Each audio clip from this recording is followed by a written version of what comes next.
Адамдық борышың халқыңа еңбек қыл, ақ жолдан айнымай ар сақта оны біл.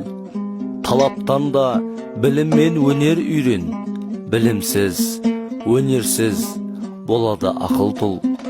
Мақтанға салынба, мансаптың тағы үшін, нәпсіңе билетпе басыңның бағы үшін. Өміріңді сарп қыл, өлгеніңше жоба тап, жол көрсет келешек қам үшін. Қайтадан қайырылып қауымға келмейсің, барыңды, нәріңді тірлікте бергейсің. Ғибрат алар артыңа із қалдырсаң, шын бақыт осың, мәңгілік өлмейсің. Шәкәрім Құдайбердіұлы.